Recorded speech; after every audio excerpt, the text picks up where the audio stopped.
Hello বন্ধুরা, তোমরা সবাই কেমন আছো? আশা করছি ভালো আছো। আমিও ভালো আছি। House wife of Naina lifestyle চ্যানেলে তোমাদের স্বাগত।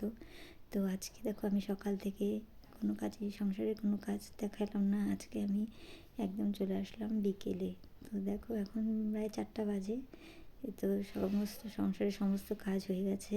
মামাকে স্কুলে পাঠিয়ে দিয়ে সংসারের সমস্ত রান্না বান্না, ঝাড় মোছা, যাবতীয় কাজকর্ম করে তারপরে এখন ফ্রেশ হয়ে এসে নিজে এখন একটু বসলাম।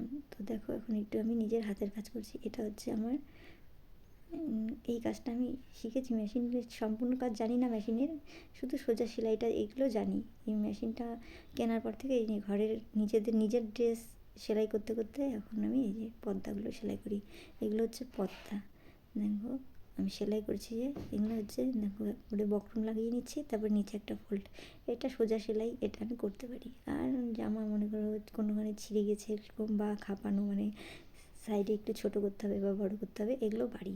আর মানে পুরোপুরি যে কমপ্লিট জিনিস বানানো, যেমন চুড়িদার বা ব্লাউজ, এসব পারি না। এগুলো কাটিং করতে পারি না, সেজন্যই পারি না। এমনি সেলাই করতে পারি সোজা সোজা। তো দেখো, বসে বসে কী করব, তার জন্য ভাবলাম যে না, একটু কাজ করলে, হাতের কাজ করলে নিজেরও মনটা ভালো থাকবে, আর ঘরেরও নিজেরও কিছু আয়ও হবে, আর মনটাও ভালো থাকবে। তো দেখতেই পারলে আমি সেলাই কমপ্লিট করে নিলাম, এখন গুছিয়ে নেব। তো দেখো, তোমাদের সাথে গল্প করতে করতে আমার সেলাইটাও কমপ্লিট করা হয়ে গেল। তো এখন ভাঁজ করে গুছিয়ে নিচ্ছি, আর যেখান থেকে আনি সেখানে গিয়ে দিয়ে আসবো। তো দেখো বন্ধুরা, আজকে আমি সংসারে কাজ বাজ না, আমার হাতের কাজ তোমাদের সাথে শেয়ার করলাম। টাটা।